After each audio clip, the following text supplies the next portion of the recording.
ನಮಸ್ಕಾರ. ಸ್ಮಾರ್ಟ್ ಟಿವಿಯ ಡಿಜಿಟಲ್ ಕಂಟೆಂಟ್ಗೆ ಸ್ವಾಗತ. ನಾನು ರಂಗನಾಥ್. ನಾನು ನಿನ್ನೆ ಮೊನ್ನೆ 2 ದಿನ ಮಾತನಾಡ್ತಾ ಇದ್ದೆ. ಅಸೆಂಬ್ಲಿ ಸ್ಟಾರ್ಟ್ ಆಗ್ಲಿಕ್ಕೆ 1 ದಿನನೋ 2 ದಿನನೋ ಬಾಕಿ ಇದೆ. ಇವರು ಖಾತೆ ಹಂಚಿಕೆ ಮಾಡಿಲ್ಲ. ಅಟ್ಲೀಸ್ಟ್ ವಿಪಕ್ಷಗಳ ಶಾಸಕರು ಕೇಳಿದ ಪ್ರಶ್ನೆಗಳಿಗೆ ಉತ್ತರ ಕೊಡ್ಲಿಕ್ಕಾದ್ರೂ ಸಚಿವರು ತಮ್ಮ ತಮ್ಮ ಇಲಾಖೆಗಳ ವಿಚಾರವಾಗಿ ಒಂದು ಬ್ರೀಫ್ ಮಾಡಬೇಕು. ಎಲ್ಲದಕ್ಕೂ ಸದನದಲ್ಲಿ ಮುಖ್ಯಮಂತ್ರಿಗಳೇ ಉತ್ತರ ಕೊಡ್ಲಿಕ್ಕೆ ಆಗುತ್ತಾ ಎನ್ನುವಂತ ವಿಚಾರಗಳನ್ನ ಮಾತನಾಡ್ತಾ ಇದ್ದೆ. ಬಟ್ ಇವತ್ತು ಸನ್ನಿವೇಶ ಬದಲಾಗಿದೆ. ಖಾತೆ ಹಂಚಿಕೆಯ ವಿಚಾರವಾದಂತಹ ಎಲ್ಲಾ ಚರ್ಚೆಗಳಿಗೆ ಇವತ್ತು ಬ್ರೇಕ್ ಬಿದ್ದಿದೆ. ಅದೇನೋ ಟ್ವಿಸ್ಟ್ ಮೇಲೆ ಟ್ವಿಸ್ಟ್ ಅಂತ ಹೇಳ್ತಾರಲ್ಲ, ಹಾಗೆ ಖಾತೆ ಹಂಚಿಕೆಯಲ್ಲೂ ಕೂಡ ಕೊನೆ ಕ್ಷಣದ ಟ್ವಿಸ್ಟ್. ಒಂದಷ್ಟು ಜನರ ಖಾತೆಯನ್ನು ಹಂಚಿಕೆ ಮಾಡಲಾಗಿತ್ತು. ಬಟ್ ಹಂಚಿಕೆ ಮಾಡಿ ಆದಮೇಲೆ ಅವರ ಖಾತೆಗಳನ್ನು ಮತ್ತೆ ಬದಲು ಮಾಡಿ ಒಂದು ಅಂತಿಮ ಪಟ್ಟಿಯನ್ನ ಮುಖ್ಯಮಂತ್ರಿ ಡಿ ಕೆ ಶಿವಕುಮಾರ್ ಅವರು ಲೋಕ ಭವನಕ್ಕೆ ಕಳಿಸ್ಕೊಟ್ಟಿದ್ದಾರೆ. ತುಂಬಾ ಜನ ಹೇಳ್ತಾರೆ ಸ್ವಲ್ಪ ಆಶ್ಚರ್ಯಕರ ಅಂತ ಹೇಳ್ತಾರೆ ಕೆಲವರು. ಖಾತೆ ನೋಡಿದ್ರೆ ಹಾಗೇನು ಅನಿಸ್ತಾ ಇಲ್ಲಪ್ಪ, ತುಂಬಾ ಹಳೆದು ತೂಗಿ ಲೆಕ್ಕಾಚಾರ ಹಾಕಿ ಹಂಚಿಕೆ ಮಾಡಿದ್ದಾರೆ, ಸರ್ಪ್ರೈಸಿಂಗ್ ಕಾಣ್ತಾ ಇದೆ ಅಂತ ಹೇಳ್ತಾರೆ. ಬಟ್ ಹಾಗೆ ಅನಿಸ್ತಾ ಇಲ್ಲ. ಒಂದೇ 2 ಅಥವಾ 3 ಜನರ ಖಾತೆಗಳನ್ನು ನೋಡಿದ್ರೆ ಮಾತ್ರ ಹಾಗನಿಸ್ತಾ ಇದೆ ನನಗೆ. ಇನ್ನು ಉಳಿದಿದ್ದೆಲ್ಲ ನಿರೀಕ್ಷೆಯಂತೆ ಆಗಿದೆ. ನಿನ್ನೆ ಮೊನ್ನೆ ನಾನು ನಮ್ಮ ಟೀಮ್ನವ್ರ ಜೊತೆ ಮಾತನಾಡುವ ಸಂದರ್ಭದಲ್ಲಿ ಯಾರ್ಯಾರಿಗೆ ಯಾವ ಖಾತೆ ಹಂಚಿಕೆ ಆಗಬಹುದು ಎನ್ನುವಂಥ ಒಂದು ಡಮ್ಮಿಯನ್ನ ಬರಿತಾ ಇದ್ದೆ. ಆ ಸಂದರ್ಭದಲ್ಲಿ ಒಂದು 10ಕ್ಕೂ ಹೆಚ್ಚು ಜನ ಶಾಸಕರ ಮಂತ್ರಿಗಳ ಖಾತೆಗಳು ನಮ್ಮ ನಿರೀಕ್ಷೆ ಏನಿತ್ತು ಅದರಂತೆಯೇ ಆಗಿದೆ. ಯಾವುದೇ ಬದಲಾವಣೆ ಕೂಡ ಆಗಿಲ್ಲ. ನಾವು ನಿನ್ನೆ ಇದ್ರ ಬಗ್ಗೆ ಮಾತನಾಡಬೇಕು. ಸಂಭಾವ್ಯ ಸಚಿವರಿಗೆ ಸಂಭಾವ್ಯ ಇಲಾಖೆಗಳಿಗೆ ಯಾವ್ಯಾವ ಸಚಿವರನ್ನ ನೇಮಿಸಬಹುದು ಎನ್ನುವಂಥ ಒಂದು ಸೆಗ್ಮೆಂಟ್ ಅನ್ನ ಮಾಡಬೇಕು ಅಂದ್ಕೊಂಡ್ವಿ. ಬಟ್ ಸಮಯದ ಕಾರಣ ಅದನ್ನು ಹೇಳಲಿಕ್ಕೆ ಆಗಿರ್ಲಿಲ್ಲ. ಬಟ್ ಇವತ್ತು ಆ ಎಲ್ಲ ಚರ್ಚೆಗಳಿಗೆ ತೆರೆ ಬಿದ್ದಿದೆ. ನೂತನ ಸಚಿವರಿಗೆ ತಮ್ಮ ಖಾತೆಗಳನ್ನ ಹಂಚಿಕೆ ಮಾಡಲಾಗಿದೆ. ಎಸ್ ಪೊನ್ನಣ್ಣ ಅವರು ವಿರಾಜಪೇಟೆ ಇಂದ ಆಯ್ಕೆಯಾಗಿರುವಂತವರು. ಲಾಸ್ಟ್ ಟೈಮ್ ಸಿದ್ದರಾಮಯ್ಯನವರ ಕಾನೂನು ಸಲಹೆಗಾರರಾಗಿದ್ದಂತಹ ಎಸ್ ಪೊನ್ನಣ್ಣರವರು ಮುಖ್ಯಮಂತ್ರಿಗಳ ರಾಜಕೀಯ ಕಾರ್ಯದರ್ಶಿಯಾಗಿ ನೇಮಕ ಆಗಿದ್ದಾರೆ. ಇನ್ನು ಯಾರ್ಯಾರಿಗೆ ಯಾವ್ಯಾವ ಖಾತೆ ಅನ್ನೋದನ್ನ ಹೇಳ್ಬಿಡ್ತೀನಿ. ಅದಕ್ಕೂ ಮೊದಲು ಅದಾದ ನಂತರ ಇನ್ನು ಉಳಿದಂತಹ ಅಪ್ಡೇಟ್ಸ್ ಅನ್ನ ನೋಡೋಣ. ಜಮೀರ್ ಅಹಮದ್ ಖಾನ್ ವಕ್ಫ್ ಖಾತೆ, ವಕ್ಫ್ ಅಂಡ್ ವಸತಿ. ರಾಮಲಿಂಗಾರೆಡ್ಡಿ ಅರಣ್ಯ ಮತ್ತು ಭೂವಿಜ್ಞಾನ ಜೊತೆಗೆ ಪರಿಸರ ಇಲಾಖೆ. ಲಕ್ಷ್ಮಣ ಸವದಿ ಸಹಕಾರ ಇಲಾಖೆ ಸಿದ್ದರಾಮಯ್ಯವರ ಸಚಿವ ಸಂಪುಟದಲ್ಲಿ KN ರಾಜಣ್ಣರವರಿದ್ರು.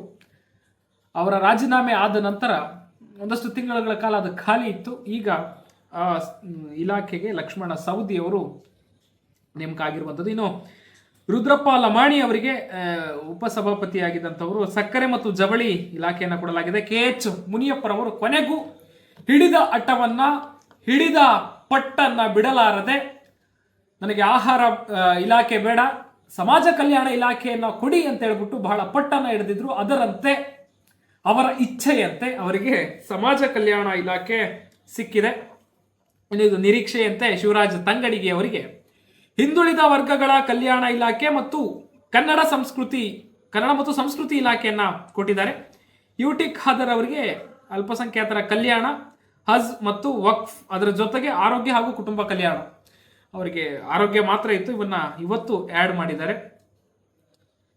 ಟಿ ರಘುಮೂರ್ತಿ ಅವರಿಗೆ ST ಕಲ್ಯಾಣ ಇಲಾಖೆ ಕೊಟ್ಟಿದ್ದಾರೆ. ಅಜಯ್ ಸಿಂಗ್ ಅವರಿಗೆ ಸಣ್ಣ ನೀರಾವರಿ, ವಿಜ್ಞಾನ ಮತ್ತು ತಂತ್ರಜ್ಞಾನ ಕೊಟ್ಟಿದ್ದಾರೆ. ಲಾಸ್ಟ್ ಟೈಮ್ ಸಿದ್ದರಾಮಯ್ಯವರ ಸಚಿವ ಸಂಪುಟದಲ್ಲಿ ಕೃಷಿ ಸಚಿವರಾಗಿದ್ದಂತಹ ಚಲುವರಾಯ ಸ್ವಾಮಿ ಅವರಿಗೆ ಜಲಸಂಪನ್ಮೂಲ ಇಲಾಖೆ ಹೋಗಿದೆ. ಯಾಸ್ ಯೂಶುವಲ್ ಮಧು ಬಂಗಾರಪ್ಪನವರಿಗೆ ಪ್ರಾಥಮಿಕ ಮತ್ತು ಪ್ರೌಢ ಶಿಕ್ಷಣ, ಬಸವರಾಜ ರಾಯರೆಡ್ಡಿ ಅವರಿಗೆ ಉನ್ನತ ಶಿಕ್ಷಣ ಇಲಾಖೆ. ಲಾಸ್ಟ್ ಟೈಮು MC ಸುಧಾಕರ್ ಅವರಿದ್ರು. ಶಿವಲಿಂಗೇಗೌಡರಿಗೆ ಅಬಕಾರಿ, ಪುಟ್ರಂಗ್ ಶೆಟ್ಟಿ ಅವರಿಗೆ ಪಶುಸಂಗೋಪನೆ, ವಿಜಯಾನಂದ ಕಾಶಪ್ಪನವರವರಿಗೆ ಸಣ್ಣ ಕೈಗಾರಿಕೆ, ಸಾರ್ವಜನಿಕ ಉದ್ಯಮ. ಯಾಸ್ ಯೂಶುವಲ್ ಲಾಸ್ಟ್ ಟೈಮ್ ಏನಿತ್ತು ಅದೇ ತರ ಸಂತೋಷ್ ಲಾಡ್ ಅವರಿಗೆ ಕಾರ್ಮಿಕ ಇಲಾಖೆ. KS ಬಸಂತಪ್ಪ ಅವರಿಗೆ ಮುಜರಾಯಿ, ಮೀನುಗಾರಿಕೆ, ಒಳನಾಡು ಮತ್ತು ಬಂದರು. SS ಮಲ್ಲಿಕಾರ್ಜುನ್ ಅವರಿಗೆ ಗಣಿ ಮತ್ತು ಭೂವಿಜ್ಞಾನ ಹಾಗೂ ತೋಟಗಾರಿಕೆ. ರಿಜ್ವಾನ್ ಅರ್ಷದ್ ಅವರಿಗೆ ಆಹಾರ ಮತ್ತು ನಾಗರಿಕ ಸರಬರಾಜು, ಅದು ಇದೆ ನನಗೆ ಬೇಡ ಅಂತ ಪಟ್ಟೆಡ್ ಕೂತಿದ್ರಲ್ಲ ಮುನಿಯಪ್ಪ ಅವರು, ಆ ಖಾತೆಯನ್ನು ರಿಜ್ವಾನ್ ಅರ್ಷದ್ ಅವರಿಗೆ ಕೊಟ್ಟಿದ್ದಾರೆ. ನರೇಂದ್ರ ಸ್ವಾಮಿ ಅವರಿಗೆ ಕೃಷಿ ಇಲಾಖೆ ಕೊಟ್ಟಿದ್ದಾರೆ. ಎಚ್.ಸಿ. ಬಾಲಕೃಷ್ಣ ಅವರಿಗೆ ಪುರಸಭೆ ಆಡಳಿತ, ಬಿ. ನಾಗೇಂದ್ರ ಅವರಿಗೆ ಸಾಂಖ್ಯಿಕ ಇಲಾಖೆ. ಲಾಸ್ಟ್ ಟೈಮು ಚಿತ್ರದುರ್ಗದ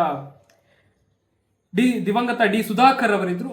ಅವರ ನಿಧನದ ಯೋಜನೆ ಮತ್ತು ಸಾಂಖ್ಯಿಕ ಸಚಿವರಾಗಿ ಅವರ ನಿಧನದ ನಂತರ ಆ ಒಂದು ಖಾತೆ ಕೂಡ ತೆರವಾಗಿತ್ತು. ಅದನ್ನ ನಾಗೇಂದ್ರ ಅವರಿಗೆ ಕೊಟ್ಟಿದ್ದಾರೆ. ನಾಗೇಂದ್ರ ಅವರದ್ದು ಇವತ್ತೊಂದು ಸ್ಟೇಟ್ಮೆಂಟ್. ಇನ್ನೇ ಅಶೋಕ್ ಅವರು, ಅವರ ಮೇಲೆ ಬಹಳಷ್ಟು ಪ್ರಕರಣಗಳಿದ್ದಾವೆ, ಅವರು ಕೋರ್ಟ್ಗೆ ಅಲೆದಾಡೋದೇ ಆಗುತ್ತೆ, ಸದನಕ್ಕೆ ಯಾವಾಗ ಬರ್ತಾರೆ ಅನ್ನುವಂಥ ಪ್ರಶ್ನೆಯನ್ನ ಎತ್ತಿದ್ರು. ಅವರು ರಾಜೀನಾಮೆ ಕೊಡೋ ತನಕ ನಾವು ಸದನ ನಡೆಯೋಕೆ ಬಿಡಲ್ಲ ಅಂತ ಎಚ್ಚರಿಕೆಯನ್ನ ಕೊಟ್ಟಿದ್ರು. ಆದರೆ ನಾಗೇಂದ್ರ ಅವರು ಇವತ್ತು ಅದಕ್ಕೊಂದು ತಿರುಗೇಟು, ನಾನು ರಾಜ್ಯವೇ ಮೆಚ್ಚುವಂತ ಕೆಲಸ ಮಾಡಿ ತೋರಿಸ್ತೀನಿ ಅಂತ. ಫಸ್ಟ್ ಮಾಡಿ ತೋರಿಸ್ಲಿ. ಬರೀ ಮಾತೆ ಆಗಿದೆ ರಾಜ್ಯದಲ್ಲಿ ಕೆಲ ಸಚಿವರ ವಿಚಾರಗಳಲ್ಲಿ, ಎಲ್ಲರೂ ಅದನ್ನೇ ಹೇಳೋದು. ನೋಡೋಣ ಅದೇನು ರಾಜ್ಯವೇ ಮೆಚ್ಚುವಂತ ಕೆಲಸ ಮಾಡ್ತಾರೆ ಎನ್ನುವಂಥದ್ದನ್ನು. ತುಂಬಾ ಜನ ನಾನು ಆಗ್ಲೇ ಮಾತನಾಡುವಂತ ಸಂದರ್ಭದಲ್ಲಿ ಹೇಳಿದೆ ಸರ್ಪ್ರೈಸಿಂಗ್ ಸರ್ಪ್ರೈಸಿಂಗ್ ಸರ್ಪ್ರೈಸಿಂಗ್ ಅಂತ ಹೇಳ್ತಾರೆ. ಬಟ್ ಇಲ್ಲಿ ಯಾವ ಸರ್ಪ್ರೈಸಿಂಗ್ ಎಲಿಮೆಂಟ್ ಕೂಡ ಕಾಣ್ತಾ ಇಲ್ಲ. ನಮ್ಮ ನಿರೀಕ್ಷೆಯಂತೆ ಆಗಿರುವಂಥದ್ದು ಒಂದು 2-3 ಸಚಿವರ ಖಾತೆ ಸರ್ಪ್ರೈಸಿಂಗ್ ಕಂಡಿರುವಂಥದ್ದು ನಿಜ. ನಾನು ಮುನಿಯಪ್ಪನ ಅವರಿಗೆ ಆಹಾರನೇ ಫಿಕ್ಸ್ ಮಾಡ್ತಾರೆ ಅನ್ಕೊಂಡಿದ್ವಿ, ಬಟ್ ಸಮಾಜ ಕಲ್ಯಾಣ ಇಲಾಖೆಯನ್ನ ಕೊಟ್ಟಿದ್ದಾರೆ. ಅದರ ಜೊತೆಗೆ ಶಿಕ್ಷಣ ಇಲಾಖೆಯನ್ನ ಉನ್ನತ ಶಿಕ್ಷಣ ಇಲಾಖೆಯನ್ನ ರಾಯರೆಡ್ಡಿ ಅವರಿಗೆ ಕೊಟ್ಟಿದ್ದಾರೆ, ಬಸವರಾಜ ರಾಯರೆಡ್ಡಿ ಅವರಿಗೆ. ಅದು ಬೇರೆಯವರಿಗೆ ಕೊಡಬಹುದು ಎನ್ನುವಂಥ ನಿರೀಕ್ಷೆ ಇತ್ತು ನಮ್ಮದು. ಅದರ ಜೊತೆಗೆ ಮುಖ್ಯಮಂತ್ರಿಗಳ ಬಳಿ ಡಿ.ಕೆ. ಶಿವಕುಮಾರ್ ಅವರ ಬಳಿ 8ಕ್ಕೂ ಹೆಚ್ಚು ಖಾತೆಗಳಿದಾವೆ ಎನ್ನುವಂಥದ್ದು. Doctor G. Parameshwar, KJ. George ಬಳಿ ಇರುವ ಹೆಚ್ಚುವರಿ ಖಾತೆಗಳು ಕೂಡ ಇನ್ನೂ ಯಾರಿಗೂ ಹಂಚಿಕೆ ಆಗಿಲ್ಲ. ಕಾನೂನು ಮತ್ತು ಸಂಸದೀಯ ವ್ಯವಹಾರಗಳ ಖಾತೆಯನ್ನು ಕೂಡ ಸಿಎಂ ತಮ್ಮ ಬಳಿಯೇ ಇಟ್ಕೊಂಡಿದ್ದಾರೆ. ಅನೇಕ ಲೆಕ್ಕಾಚಾರ ಅಂದ್ರೆ ನೋಡಿ, ರಾಜಕಾರಣದ ಮಜಾ ಹೆಂಗೆ ಅಂತಂದ್ರೆ, ಫಸ್ಟು ಟಿಕೆಟ್ ತಗೋಬೇಕು, ಅದಾದ ನಂತರ ವೋಟ್ ಹಾಕ್ಸ್ಕೊಂಡು ಗೆಲ್ಲಬೇಕು, ಅದಾದ ನಂತರ ಮಂತ್ರಿ ಸ್ಥಾನದ ಆಕಾಂಕ್ಷಿ ನಾನು ಕೂಡ ಅಂತ ಮಾಧ್ಯಮಗಳ ಮುಂದೆಲ್ಲ ಹೇಳ್ಕೊಂಡು ಓಡಾಡಬೇಕು. ಒಂದು ವೇಳೆ ತಮ್ಮ ನಿರೀಕ್ಷೆಯಂತೆ ಮಂತ್ರಿ ಸ್ಥಾನ ಸಿಕ್ಕರೆ ನನಗೆ ಇದೇ ಖಾತೆ ಬೇಕು, ಅದೇ ಖಾತೆ ಬೇಕು ಅಂತ ಪಟ್ಟಿ ಹಿಡಿಬೇಕು. ಒಂಥರ ಇದನ್ನೆಲ್ಲ ನೋಡಿದ್ರೆ ಬಹಳ ಮಜಾ ಅನ್ಸುತ್ತೆ. ಎಲ್ಲರಿಗೂ ಒಂದೇ ಅಂದ್ರೆ ಸಂಪನ್ಮೂಲ ತಟ್ಟೆಗಳು ಅಂತ ನಾವು ಒಂದಷ್ಟು ಖಾತೆಗಳನ್ನ ಕರಿತೀವಿ ಇಲ್ಲಿ. ಫಾರ್ ಎಕ್ಸಾಂಪಲ್ ಯಾವುದು ಬೆಂಗಳೂರು ಇದು ನಗರಾಭಿವೃದ್ಧಿ ಏನಿದೆಯಲ್ವಾ, ಆ ರೀತಿಯಾದಂಥ ಒಂದಷ್ಟು ಇಲಾಖೆಗಳನ್ನ ಸಂಪನ್ಮೂಲಗಳ ತಟ್ಟೆಗಳು ಅಂತ ಕರಿತೀವಿ. ಸಂಪನ್ಮೂಲಗಳ ತಟ್ಟೆ ಅಂತ ಕರಿತೀವಿ ರಾಜಕೀಯ ಪೊಲಿಟಿಕಲ್ ಲ್ಯಾಂಗ್ವೇಜ್ ಅಲ್ಲಿ. ಆ ರೀತಿಯಾದಂತಹ ಖಾತೆಗಳಿಗೆ ಸಂಪುಟದಲ್ಲಿರುವಂತಹ ಎಲ್ಲರೂ ಕೂಡ ನನಗೂ ಬೇಕು ನನಗೂ ಬೇಕು ನನಗೂ ಬೇಕು ಅಂತ ಪಟ್ಟು ಹಿಡಿದು ಕೂತ್ರೆ ಬೇರೆ ಒಂದು ತಗೊಳ್ಳೋರು ಯಾರು ಅಂದ್ರೆ ಕೆಲವರು ಇರ್ತಾರೆ ಪ್ರಾಕ್ಟಿಕಲ್ ಆಗಿ. ನಾನು ಸಚಿವ ಸಂಪುಟಕ್ಕೆ ತಗೊಂಡ್ರೆ ಸಾಕು, ಯಾವ್ದಾದ್ರು ಖಾತೆ ಕೊಟ್ಟರು ತೊಂದರೆ ಇಲ್ಲ, ಯಾವ್ದೋ ಒಂದು ಕೊಟ್ಟರು ಸಾಕು ಅನ್ನೋ ಲೆವೆಲಲ್ಲಿ ಕೆಲವರು ಇರ್ತಾರೆ. ಫಾರ್ ಎಕ್ಸಾಂಪಲ್ ಮಾಗಡಿ ಬಾಲಕೃಷ್ಣ ಅವರೇ ಹೇಳಿದ್ರಲ್ವಾ, ನೀವು ಮಂತ್ರಿ ಸ್ಥಾನದ ಆಕಾಂಕ್ಷಿ ಸರ್ ಅಂತ ಮಾಧ್ಯಮ ಪ್ರತಿನಿಧಿಗಳು ಕೇಳಿದ್ದಕ್ಕೆ ಹೌದು ಅಂತ ಹೇಳ್ಬಿಟ್ಟು ಯಾವ ಖಾತೆಯನ್ನು ನಿರೀಕ್ಷಿಸಿದ್ರೆ ಅಂದ್ರೆ ಮಂತ್ರಿ ಮಾಡಿದ್ರೆ ಸಾಕು, ಯಾವ್ದೋ ಒಂದು ಕೊಟ್ಟರೆ ಸಾಕು. ಈ ರೀತಿಯಾದಂಥ ಬಹಳ ಪ್ರಾಕ್ಟಿಕಲ್ ಥಿಂಕಿಂಗ್ ಕೆಲವರಲ್ಲಿ ಇರುತ್ತೆ. ಬಟ್ ಇನ್ನು ಕೆಲವರು ನನಗೆ ಇದೇ ಬೇಕು ಅದೇ ಬೇಕು ಎನ್ನುವಂತಹ ಪಟ್ಟು ಹಿಡಿತಾರೆ. ಆ ಪಟ್ಟು ಆ ಹಠ ಎಲ್ಲವನ್ನೂ ಕೂಡ ಶಮನ ಮಾಡಿ ಅದೆಲ್ಲವನ್ನೂ ಕೂಡ ಅವರೆಲ್ಲರನ್ನೂ ಕೂಡ ಸಮಾಧಾನಪಡಿಸಿ ಡಿ.ಕೆ. ಶಿವಕುಮಾರ್ ಅವರು ಇವತ್ತು ಕೊನೆಗೂ ಖಾತೆಯನ್ನ ಹಂಚಿಕೆ ಮಾಡಿದ್ದಾರೆ. ಬಹುಶಃ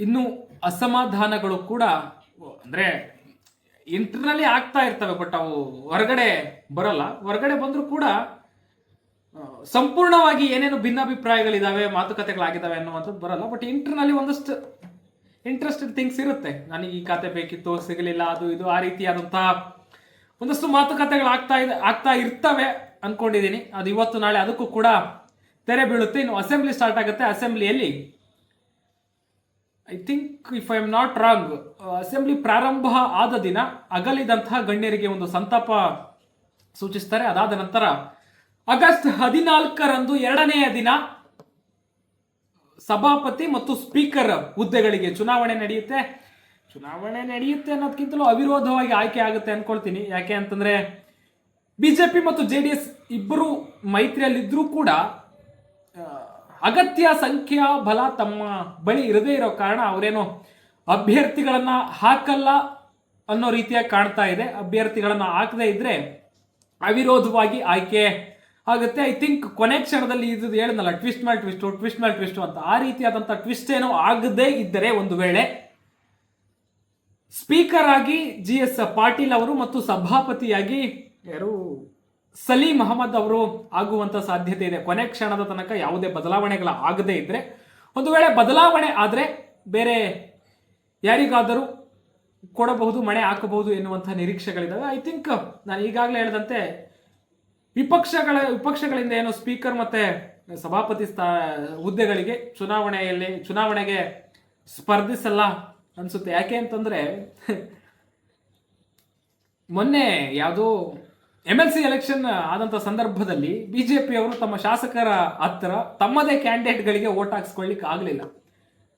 ಕಾಂಗ್ರೆಸ್ ಬಹಳ ಅಂದ್ರೆ ಲೆಕ್ಕಾಚಾರ ಹಾಕಿ ಅಂದ್ರೆ ನೋಡೋಣ ಹೇಗಾಗುತ್ತೆ ಅಂತ ಒಂದು 5ನೇ ಅಭ್ಯರ್ಥಿಯನ್ನ ಕಣಕ್ಕಿಳಿಸಿದ್ರು. ಬಿಜೆಪಿ ಮತ್ತು JDS ಇಂದ ಕ್ರಾಸ್ ವೋಟಿಂಗ್ ಆಗಿ 5ನೇ ಅಭ್ಯರ್ಥಿ ಅಂದ್ರೆ ಕಾಂಗ್ರೆಸ್ ಕಣಕ್ಕಿಳಿಸಿದ್ದ ಅಂದ್ರೆ 4 ಅಭ್ಯರ್ಥಿಗಳನ್ನ ಕಣಕ್ಕಿಳಿಸಿದ್ರು.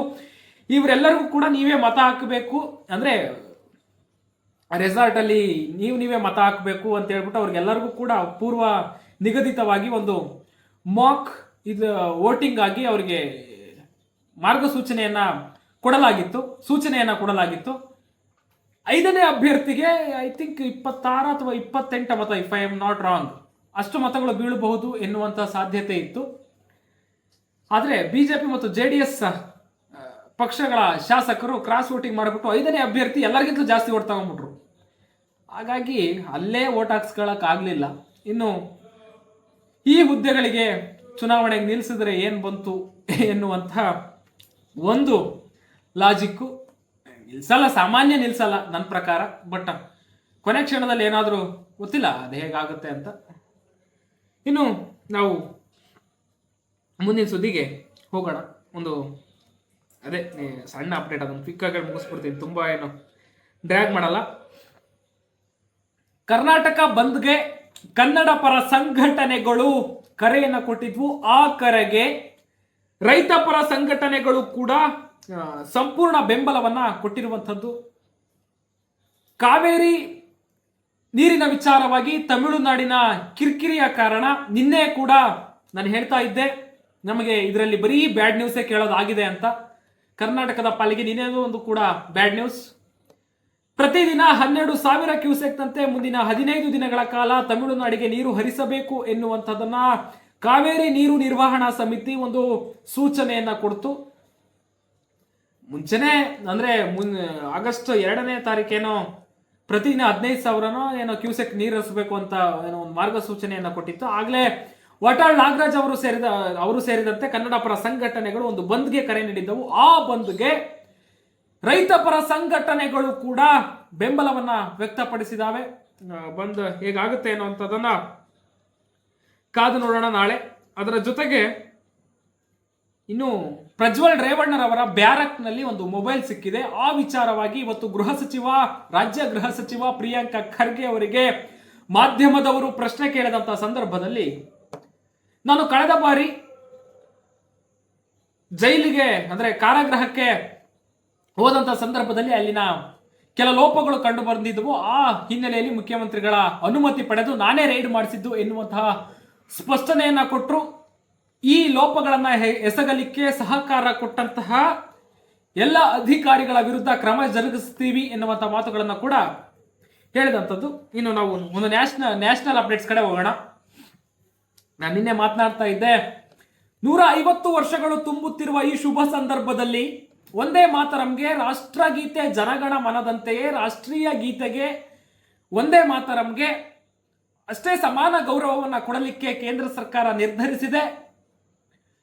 ದೆಹಲಿಯ ಕೆಂಪು ಕೋಟೆಯ ಮೇಲೆ ಆಗಸ್ಟ್ 15ರಂದು ಒಂದೇ ಮಾತರಂ ಗೀತೆಯ ಗಾಯನ ಮೊಳಗಲಿಕ್ಕಿದೆ ಅಂತ.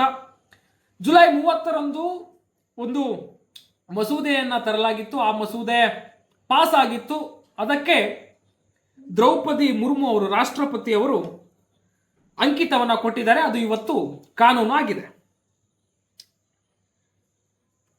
ಜಸ್ಟ್ ಹೇಳ್ಬಿಡ್ತೀನಿ, ಯಾಕಂದ್ರೆ ನಿಮಗೆ ಕ್ಲಿಯರ್ ಆಗಿ ಗೊತ್ತಾಗ್ಬಿಡ್ಲಿ. ಅದು ರಾಷ್ಟ್ರೀಯ ಗೀತೆ ಒಂದೇ ಮಾತರಂಗೆ ರಾಷ್ಟ್ರಗೀತೆ ಜನಗಣ ಮನದಂತೆ ಸಮಾನವಾದ ಕಾನೂನು ಸ್ಥಾನಮಾನ ನೀಡುವ ಹಾಗೂ ಗೀತೆಗೆ ಅವಮಾನ ಅಥವಾ ಅಡ್ಡಿಪಡಿಸುವುದನ್ನ ಕ್ರಿಮಿನಲ್ ಅಪರಾಧವೆಂದು ಪರಿಗಣಿಸುವ ರಾಷ್ಟ್ರೀಯ ಗೌರವಕ್ಕೆ ಅವಮಾನಗಳ ತಡೆ ಮಸೂದೆ 2026 ಸಂಸತ್ತಿನಲ್ಲಿ ಇತ್ತೀಚೆಗೆ ಅಂಗೀಕಾರ ಆಗಿತ್ತು. ಲೋಕಸಭೆಯು ಜುಲೈ 30ರಂದು ಮಸೂದೆಯನ್ನು ಅಂಗೀಕರಿಸಿತ್ತು. ರಾಜ್ಯಸಭೆಯು ಒಂದು ದಿನ ಮುಂಚಿತವಾಗಿ ಅದನ್ನು ಅಂಗೀಕರಿಸಿತ್ತು. ಮಸೂದೆ ಈಗ ರಾಷ್ಟ್ರಪತಿಗಳ ಅಂಕಿತ ಪಡೆದು ಕಾನೂನಾಗಿದೆ.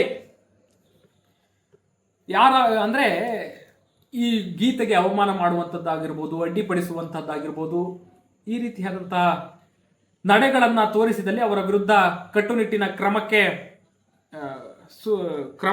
ಕೈಗೊಳ್ಳುವಂತಹ ಒಂದು ಕಾನೂನು ಇದು. ಇನ್ನೊಂದು ಸಣ್ಣ ಅಪ್ಡೇಟು.